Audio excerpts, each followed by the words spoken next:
नमस्कार दोस्तों।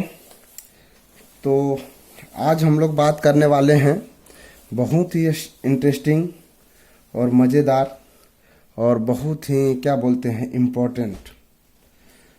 आज का टॉपिक है प्लानिंग और प्रैक्टिकल एग्जामिनेशन। हम लोग कैसे प्लानिंग करेंगे कि प्रैक्टिकल एग्जामिनेशन जो होता है, जैसे आप सपोज दैट मान लीजिए कि झारखंड स्टेट पैरामेडिकल काउंसिल से पढ़ रहे हैं, तो उसका प्रैक्टिकल एग्ज़ाम जो होते हैं वो किस टाइप से होते हैं इंटरनल सेशनल एग्ज़ाम वगैरह जो होता है वो किस तरह से होता है, तो उसके बारे में आज हम लोग चर्चा करेंगे। तो एग्ज़ाम क्या होता है दोस्तों कि इवोल्यूशन और examination is an integral and very important part of any curriculum. हम लोग के सिलेबस का जो पार्ट है कि उसमें भाई थ्योरी एग्ज़ाम होना है और प्रैक्टिकल वाइवा होना है। तो सबसे ज़्यादा डर लोगों को किससे रहता है? एग्ज़ाम से रहता है। चाहे वो आपका बीएमएलटी का हो या डीएमएलटी हो या कोई भी ब्रांच की एग्ज़ाम हो, तो एग्ज़ाम से सारे लोगों को डर होती है। जब 17 सितंबर 2010 को झारखंड स्टेट पैरामेडिकल की काउंसिल का गठन हुआ, तो उसके बाद एग्ज़ाम प्रोसेस वगैरह सारे चीज़ बने, तो उसमें 400 मार्क्स का एग्ज़ाम जो होता है दोस्तों, 400 मार्क्स का एग्ज़ाम होता है। टोटल 400 मार्क्स का एग्ज़ाम होता है। 400 मार्क्स में 200 मार्क्स होता है थ्योरी एंड 200 होता है वाइवा एंड प्रैक्टिकल। तो दोस्तों 200 थ्योरी जो है एंड 100 मार्क्स वाइवा, ये बहुत इंपॉर्टेंट है। ये आपस में यदि आप थ्योरी में कम नंबर लाएं और वाइवा ज़्यादा नंबर लाएं तो दोनों मिला जुला के आपस में पास कर सकते हैं। ये दोनों मिला के 50% लाना आपको अनिवार्य है। ठीक है, झारखंड स्टेट पैरामेडिकल काउंसिल का ये नियम है।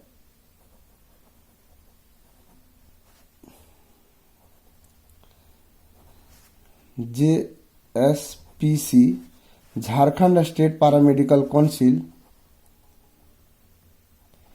रांची का ये रूल है कि भाई 400 मार्क्स टोटल एग्जाम होगा, 200 मार्क्स थ्योरी होगा, 200 वाइवा एंड प्रैक्टिकल होगा। तो 200 300 ये हो गया, 200 थ्योरी एंड 100 नंबर हो गया वाइवा, और 100 मार्क्स जो होता है वो होता है प्रैक्टिकल।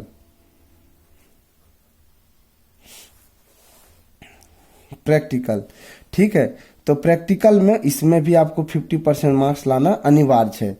ये जब लाएंगे तो आप पास करेंगे। तो दोस्तों ये दिमाग में टेंशन बना हुआ रहता है कि कैसे पास करना है। तो हम यदि चाहें तो अच्छे से एग्जाम दे सकते हैं। तो उसके लिए हम लोग कैसे प्लानिंग करते हैं और क्या क्या होना चाहिए? दोस्तों सबसे ज़्यादा डर लगता है लोगों को ओरली एग्जामिनेशन में। ठीक है, ओरल एग्जामिनेशन में क्या होता है कि उसका जैसे कुछ अपना क्या बोलते हैं पर्सनालिटी वगैरह और कुछ उसका क्या बोलते हैं एटीट्यूड वगैरह पर डिपेंड करता है। तो उसमें कुछ कॉमन ये हैं क्या बोलते हैं बात है जो हमें बहुत विशेष ध्यान देना चाहिए। तो direct personal contact with allow assessment में क्या क्या आएगा कि जैसे अपीयरेंस हो गया दोस्तों। सबसे पहला चीज हम लोग का अपना प्रेजेंट मतलब स्टार्टिंग में क्या है कि appearance, attitude, confidence, ability to discuss, हम कितना मुझ में कितना क्षमता है कि हम किसी से डिस्कस कर सकते हैं, मैनरिज्म, ठीक है, alertness, mode of presentation, communication skill, ये सारे हैं जो बहुत इंपॉर्टेंट हैं। दूसरी बात है दोस्तों कि कभी आप वाइवा एग्जाम दे रहे हैं, वाइवा में आपको कुछ पूछा गया, आपको लगा कि टीचर मुझे गलत साबित कर रहे हैं, मैं उसको चैलेंज कर सकता हूं, तो उसमें क्या होता है कि उसमें आपको अपॉर्चुनिटी मिलता है सेल्फ करेक्शन के लिए। ठीक है, दूसरी बात है दोस्तों वैसा नहीं करना चाहिए क्योंकि वो लोग जो पूछते हैं वो बहुत एडवांस होते हैं। उन लोग से चैलेंज कर पाना मतलब टफ की बात है क्योंकि डेली उनका वही कार्य है। तो बेटर रहेगा कि अपना ध्यान देना हम लोग को क्या क्या टॉपिक पर, appearance, attitude, confidence, ability to discuss, mannerism और अलर्टनेस, मोड ऑफ प्रेजेंटेशन। अब मैं और इसके बाद आता है दोस्तों कम्युनिकेशन स्किल। तो इसके बारे में जब हम लोग चर्चा करेंगे तो इसका मेन आप नोट कर लीजिए कि क्या क्या हम लोग को ध्यान देना है।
तो दूसरा तीसरा है दोस्तों कॉन्फिडेंस।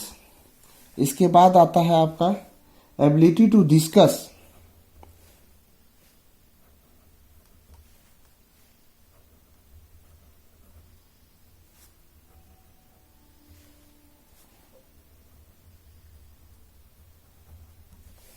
Ability to discuss. इसके बाद होता है मैनरिज्म।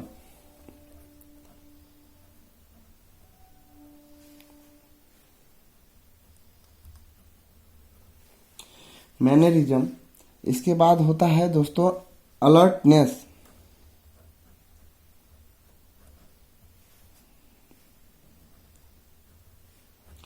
इसके बारे में हम लोग आगे अभी बात करेंगे कि ये सब क्यों इम्पोर्टेंट है और इसमें क्या क्या ध्यान देने की जरूरत है।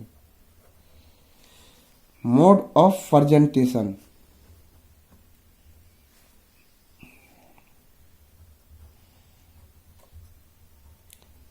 Mode of presentation. Communication skill.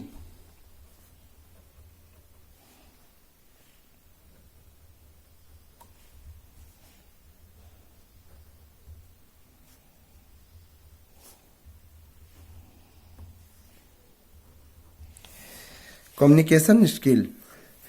तो ये बहुत इम्पोर्टेंट पार्ट मतलब टॉपिक है और इसके बारे में हम लोग बात करते हैं। अब जब ओरली एग्जामिनेशन होता है दोस्तों तो उसमें क्या होता है कि during oral examination not only the knowledge of the candidate in the subject but also his appearance, attitude, confidence, alertness, presentations and communications skill are assessed. इतने सारे चीज जो हैं मतलब देखते हैं, जो भी टीचर रहते हैं एग्जामिनेशन में वो ये सब सारे चीजों को देखते हैं कि भाई बंदे में कितना मतलब क्षमता है कि वो आगे मतलब बोल सकता है और अपने आप में मतलब धैर्य रख सकता है, कॉन्फिडेंस लेवल क्या है। तो सबसे पहला दोस्तों है अपीयरेंस। अपीयरेंस में हम लोगों को क्या देखना है कि हम लोग को उसमें देखना है दोस्तों ड्रेस नॉर्म जो होता है। जैसे हम लोग का ड्रेस नॉर्म क्या है, झारखंड में ड्रेस नॉर्म है कि भाई व्हाइट कलर का एप्रॉन पहनना है, तो एप्रॉन जरूरी है। हेयर स्टाइल है, मतलब साफ सुथरा कपड़ा होना चाहिए, क्लीननेस होना चाहिए। इसके बाद आता है दोस्तों कि उसका जो मतलब ड्रेस पहनने का तरीका है वो सब मतलब सही तरीके से पहना है नहीं है, हेयर का स्टाइल वगैरह जो होता है वो सही है या नहीं है, तो वो सब चीज़ ध्यान देता है। तो ये होता है अपीयरेंस में, ठीक है। एटीट्यूड में क्या आएगा दोस्तों कि एटीट्यूड में क्या है कि आपका पॉजिटिव एटीट्यूड कितना है, आप जो चीज़ पढ़ के आए हैं उस चीज़ पर आपका पॉजिटिविटी कितनी है, कॉन्फिडेंस लेवल कितना है उसमें, उसके बारे में होता है कि आप मतलब आपके अंदर के लर्निंग टीचिंग का नॉलेज जो भी है वो अपना उसमें दर्शाता है। और कॉन्फिडेंस लेवल में क्या है कि आपका जो नॉलेज है सब्जेक्ट रिलेटेड नॉलेज जो है उसमें अपना सेल्फ कॉन्फिडेंस लेवल क्या है। यदि कोई मतलब स्टूडेंट को पूछ दिया भाई लिस्मन स्टैंड में लिस्मन पाउडर रहता है या जिम्सा पाउडर रहता है, तो किसी को कन्फ्यूजन हुआ तो सर जिम्सा पाउडर रहता है, श्योर हो कि जिम्सा पाउडर रहता है, तो उसमें वो बोल दिया कि हाँ श्योर है, तो ये मतलब ये तो हो गया भाई कि उसमें कॉन्फिडेंस लेवल नहीं है, वो लिस्मन पाउडर पूछ रहे हैं, लिस्मन स्टैंड पूछ रहे हैं, वहाँ जिम्सा का जवाब दे रहे हैं, तो वो गलत है। इसलिए उसमें जो है कॉन्फिडेंस लेवल को उसमें देखा जाता है, ठीक है। दोस्तों अलर्टनेस में क्या होता है, अलर्टनेस में हम लोग जो रहता है उसमें हम लोगों को देखना क्या रहता है कि उसमें जो है कि यदि ध्यान इधर उधर भटका ना हो, हम लोगों का ध्यान कंसंट्रेट हो कि भाई जो टीचर एग्जामिनर जो पूछ रहे हैं उस पर हमको ध्यान देना है कि वो क्वेश्चन क्या पूछ रहे हैं। कुछ एग्जामिनर ऐसे होते हैं कि बार बार उससे क्वेश्चन पूछने से वो इरिटेट होते हैं, तो उससे भी आपका मतलब प्रॉब्लम आ सकती है। तो इसलिए यदि आपको समझ में क्वेश्चन नहीं आ रहा है तो उसको आप पोलाइटली पूछ सकते हैं उसको कि सर आप रिपीट करके क्वेश्चन आप बता देंगे, क्योंकि मुझे उस क्वेश्चन के बारे में समझ में नहीं आ रहा है। तो आप ये क्लियर बोलेंगे तो वो हो सकता है कि उस क्वेश्चन को घुमा के दूसरे तरीके से बोले ताकि आपको समझ में आ जाए, तो ये कर सकते हैं। लेकिन आप मतलब ध्यान रखना होगा कि भाई क्वेश्चन क्या किए और किस टाइप से मुझे आंसर देना है। दोस्तों एक चीज़ और ध्यान देना है कि क्वेश्चन यदि आपको पूछ दिया लिस्मन स्टैंड के बारे में तो वहाँ जिम्सा नहीं घुसाना है, वरना फिर आप जिम्सा पे चले जाए, वो टीचर जो है एग्जामिनर वो जिम्सा पे चले जाएंगे और आप लिस्मन से जिम्सा में घुस जाएंगे, फिर आपको दिक्कत होगा। आगे बढ़ते जाएंगे, जो चीज़ आप नहीं पढ़े वो चीज़ में घुसते जाएंगे तो उधर फिर आप जवाब नहीं दे पाएंगे। इसलिए जितना पूछा जाता है उसे एक शब्द ज़्यादा नहीं बोलना चाहिए, ठीक है। अब प्रेजेंटेशन की बात है कि आप प्रेजेंटेशन कैसा करते हैं, आप उसको उनको जो बता रहे हैं, जो टीचर पूछ रहे हैं उनको आप किस तरीके से समझा रहे हैं कि मतलब बता रहे हैं कि हम किस तरह से उसको रिप्रेजेंट कर पा रहे हैं, तो वो हो गया आपका ये प्रेजेंटेशन, ठीक है। कम्युनिकेशन स्किल में क्या होता है दोस्तों कि कम्युनिकेशन स्किल में क्या है कि उसका जो मतलब क्या बोल सकते हैं, जैसे आप कोई टेस्ट कर रहे हैं तो टेस्ट कर रहे हैं तो उसका प्रोसीजर वगैरह सारा चीज़ सिस्टम्स वगैरह सब सही है नहीं है, वो चीज़ हो गया आपका कम्युनिकेशंस वगैरह में, ठीक है, कम्युनिकेशन स्किल में। सेल्फ करेक्शन में क्या होता है दोस्तों कि यदि आप कुछ गलत बोल रहे हैं तो टीचर आपको बता देते हैं, जो एग्जामिनर रहते हैं वो बताते हैं कि भाई आप कंफर्म हो दोस्त, आप इसमें यदि कंफर्म नहीं हो तो आप सोच सकते हो, दोबारा बोल सकते हैं, तो वो आपको चांस देते हैं, तो वो सेल्फ करेक्शन की बात होती है उसमें, ठीक है दोस्तों। तो ये चीज़ आपका रहा मेन मतलब क्या बोलते हैं टॉपिक कि ये सब मतलब हम लोगों को ध्यान देना है। ये क्या बोलते हैं प्लानिंग, ये क्या बोलते हैं वाइवा या प्रैक्टिकल एग्जाम के लिए कैसे हम लोग को प्रिपेयर रहना है, ठीक है। अब दूसरी बात है दोस्तों कि प्रैक्टिकल एग्जाम के लिए हमको पूछा गया कि दोस्तों लिस्मन स्टैंड करना है, ठीक है। तो लिस्मन स्टैंड करना है तो उसके लिए हम लोगों को क्या क्या चाहिए, कैसे करना है लिस्मन स्टैंड। तो सबसे पहले हम लोग लिस्मन स्टैंड पर क्यों आए दोस्तों, नॉर्मली ज़्यादातर हम लोगों को स्लाइड प्रोवाइड कर दिया जाता है कि भाई लिस्मन स्टैंड आपको करना है, ठीक है। लिस्मन स्टैंड करना है तो लिस्मन स्टैंड करने के लिए हमें क्या क्या चीज़ की ज़रूरत होती है, तो उनका क्वेश्चन यदि होगा ऐसा कि staining of peripheral blood smear by Leishman stains method and differential count, ठीक है। तो आपको वो क्वेश्चन बना के दे दिए कि आपको लिस्मन स्टैंड से स्टैंडिंग कोई पेरिफेरल ब्लड स्मीयर है उसको आपको लिस्मन स्टैंड से स्टैंड करना है एंड उसको डिफरेंशियल काउंट करना है। लेकिन हम लोगों को डीएमएलटी वाले को ज़्यादातर क्वेश्चन ऐसा नहीं रहता है, इसमें क्वेश्चन ऐसा रहेगा कि आपको स्लाइड बनाना है और स्लाइड बना करके लिस्मन स्टैंड करना है और फिर डिफरेंशियल काउंट करना है, ठीक है। तो सबसे पहले दोस्तों स्लाइड बनाने के लिए हम लोग एक पहले वीडियो डाल चुके हैं कि स्लाइड कैसे बनाया जाता है। तो स्लाइड बनाने के लिए सबसे पहले हम लोग दो स्लाइड लेंगे, ठीक है, 2 स्लाइड लेंगे। इसके बाद इसमें क्या करते हैं, इसको जैसे कि मान लीजिए इतना लंबाई है तो इसको 2/3 पर हम लोग 1 ड्रॉप डालते हैं ब्लड। अब उसमें किस टाइप का ब्लड ले सकते हैं भाई, फिंगर प्रिक से भी ले सकते हैं और सिरिंज से लेते हैं तो छोटा सा ड्रॉप ले लेंगे, ठीक है। इसके बाद इसमें क्या करते हैं कि ये दूसरा स्लाइड लेते हैं और उसको 30 डिग्री के एंगल में रखते हैं, ठीक है। 30 डिग्री के एंगल में रखते हैं, पहले बैकवर्ड करते ये बैक फॉरवर्ड करते बैक करते हैं, फिर उसके बाद फॉरवर्ड करते हैं। तो उसमें क्या करते हैं रैपिडली करते हैं, कहीं रुकना नहीं है। तो उससे क्या होगा कि स्लाइड जो स्प्रेड होगा तो वो इस टाइप का शेप में बनेगा। ठीक है, तो हर किसी से इस टाइप शेप नहीं बनता है दोस्तों, लेकिन नॉर्मली जो हम लोग को बनना चाहिए बेस्ट स्लाइड जो बोलते हैं ना, गुड स्लाइड, वो गुड स्लाइड का टेल जो होता है वो टंग शेपेड होता है। ठीक है, ना ये थिक होगा ना ही थिन होगा, मतलब उसको क्या बोल सकते हैं, गुड में जो है ना थिक होगा ना थिन होगा। तो ये सब चीज होना चाहिए। ध्यान ये रखना है कि दोस्तों मतलब स्लाइड जो बनाए इरेगुलर ना हो। ठीक है, मतलब कभी कभी ऐसा होता है कि यहाँ भी कट हो गया यहाँ भी कट हो गया, वैसा नहीं होना चाहिए। एकदम स्प्रेड जैसे करते हैं कि फैला दिए तो वो अच्छे से फैल गया, और वो टंग शेपेड होना चाहिए। ठीक है, अब इसको हम लोग क्या करते हैं, एयर ड्राई के लिए छोड़ेंगे। ठीक है, एयर ड्राई हो गया, फिर इसके बाद हम लोग उसमें क्या लेंगे, तो हम लोगों को क्या क्या सामान की जरूरत पड़ेगा दोस्तों। तो एयर ड्राइड ब्लड स्मीयर चाहिए, यदि आपको बनाने दिया गया है तो आपको बनाना है, यार नहीं बनाने दिया गया है तो हम लोगों को लिस्मन स्टेन करना है, तो एयर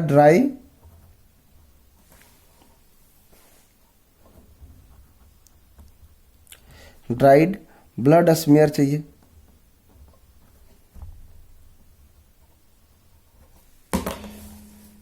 दूसरा उसमें हम लोग को चाहिए लिस्मन स्टेन।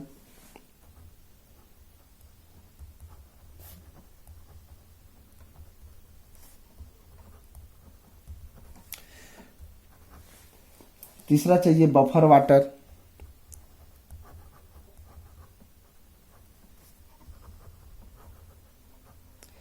बफर वाटर, ये तीन चीज की हम लोगों को जरूरत होता है दोस्तों। अब इसका मेथड क्या होगा, मेथड में हम लोग जाएंगे दोस्तों, मेथड बोलिए या प्रोसीजर बोलिए, ये हम लोग बात कर रहे हैं प्रैक्टिकल एग्जाम की। तो सबसे पहले क्या करेंगे कि हम लोग चेक करेंगे कि स्टैंडिंग रैक जो है वो एडजस्ट अच्छा से किया हुआ है, यदि नहीं किया हुआ तो उसको एडजस्ट हम लोग करेंगे, वो लेवल होना चाहिए। ठीक है, लिखने की जरूरत नहीं है, तो उसमें बता देता हूं कि मतलब सबसे पहले स्टैंडिंग रैक को चेक करेंगे कि वो लेवल है या नहीं है, नहीं लेवल है तो उसको हम लोग लेवल करेंगे। फिर क्या करेंगे कि आइडेंटिफाई करेंगे कि स्लाइड मेरा जो है वो उल्टा साइड तो नहीं है, तो उसको उल्टा और सीधा देखने के लिए क्या करेंगे, नाखून से क्रॉच लगाएंगे, तो उसमें क्रॉच यदि आ गया तो समझ लीजिए सीधा है, तो वो साइड को हम लोग को ऊपर रखना है, जिस साइड फिल्म बना हुआ है वो स्लाइड को हम लोग ऊपर की ओर रखेंगे। ठीक है, इसके बाद हम लोग उसमें क्या करेंगे दोस्तों, इसके बाद उसमें हम लोग क्या करेंगे कि उसको यदि देखते हैं, ध्यान रखते हैं कि भाई कहीं ये फैन ऑन तो नहीं है। फैन यदि ऑन है तो उसको सबसे पहले बंद करेंगे, फैन घूम रहा हो तो उसको बंद कर देंगे। फिर उसको स्मीयर को स्टैंडिंग रैक पर रखने के बाद हम लोग उस पर कवर करेंगे लिस्मन स्टैंड से, लिस्मन स्टैंड से पूरे स्मीयर को कवर करेंगे। तो लिस्मन स्टैंड से जब कवर करेंगे स्मीयर को, तो उसमें काउंट करेंगे कि कितना ड्रॉप हमने डाला, या तो फिर हम लोग ऐसा कर सकते हैं कि मतलब उसको ml के हिसाब से मापते हैं, लेकिन सबसे बेटर रहेगा दोस्तों कि यदि हम 10 बूंद या 12 बूंद में उसको यदि 8 या 10 ड्रॉप यदि हम डालते हैं तो उसको देखना है कि 10 ड्रॉप डालें। तो हम लोगों को उसको इसके बाद वेट करना रहता है दोस्तों, मिनिमम 2 मिनट वेट करना रहता है, लेकिन मतलब क्या बोलते हैं कि ड्राई होने का चांस हो जाता है, जिसलिए 1 मिनट भी हम लोग वेट करके उसके ऊपर हम लोग क्या करते हैं, बफर वाटर को डालते हैं। तो दोस्तों बफर वाटर जो होता है उसका पीएच होता है 6.8। ये ध्यान रखने वाली बात है कि बफर वाटर का पीएच कितना होगा, 6.8। इसका भी रीजन है दोस्तों क्यों 6.8 चाहिए, वो मैं नेक्स्ट वीडियो में बताऊंगा। तो इसके बाद हम लोग क्या करेंगे कि बफर वाटर इसमें डबल अमाउंट में डालेंगे। ठीक है, 1 मिनट के बाद बफर वाटर को डबल अमाउंट में डालेंगे। इसके बाद उसको हम लोग पिपेट के माध्यम से उसको मिक्स करेंगे, या तो फिर हम लोग ब्लोविंग करेंगे, फूंक के उसको ब्लोविंग करके उसको अच्छे से मिला देंगे, वाटर और लिस्मन स्टेन को दोनों मिल गया। उसके बाद हम लोग 10 मिनट के लिए इंतजार करेंगे, और 10 मिनट के बाद फिर उस स्लाइड को हम लोग वॉश करेंगे। यदि 10 से 12 मिनट हो जाए, 13 मिनट भी हो जाए तो कोई दिक्कत नहीं होता है, स्लाइड ड्राई नहीं होना चाहिए, ये ध्यान देना है। ठीक है, तो 10 से 12 मिनट के अंदर हम उसको वॉश कर देंगे। तो वॉश करने के बाद उसको ध्यान देना है कि जब हम रनिंग टेप वाटर या किसी में वॉश करते हैं तो अच्छे से वॉश करना है, ताकि स्लाइड धुले नहीं। ठीक है, जनरली नहीं भी धुलता है, तो इसके बाद उसको हम लोग ये क्या बोलते हैं, स्लाइड रैक आता है, तो स्लाइड रैक में हम उसको स्टैंडिंग पोजीशन में रख देंगे। ठीक है, इसके बाद जब वो ड्राई हो जाएगा, तो ड्राई होने के बाद हम लोग उसको किस में करेंगे दोस्तों, 100x या 40x में एग्जामिनेशन करेंगे। ठीक है, 100x और 40x दोनों में किसी में भी हम लोग एग्जामिनेशन करेंगे, लेकिन बेस्ट क्लियरिटी के लिए हम लोग 100x को ही प्रीफर करेंगे और 100x में देखेंगे, फिर डिफरेंशियल काउंट करना शुरू कर देंगे। ठीक है, ये रहा दोस्तों आपका लिस्मन स्टैंड तक, ये हुआ प्रैक्टिकल का प्रोसेस। अब प्रैक्टिकल में क्वेश्चन क्या पूछे जाएंगे दोस्तों, इसका मैं पार्ट 2 में बताऊंगा, तो पार्ट 2 के बारे में आप इंतजार कीजिएगा और नेक्स्ट ध्यान दीजिएगा, देखिएगा दोस्तों। आगे मैं बहुत सारे वीडियो बनाऊंगा जो प्रैक्टिकल से रिलेटेड है। अभी वैसे भी झारखंड में पैरा मेडिकल का एनुअल एग्जाम होने का मतलब टाइम आ गया है, तो उसके लिए आप लोग देखते रहिए और आपस में दोस्तों में शेयर कीजिए। धन्यवाद दोस्तों।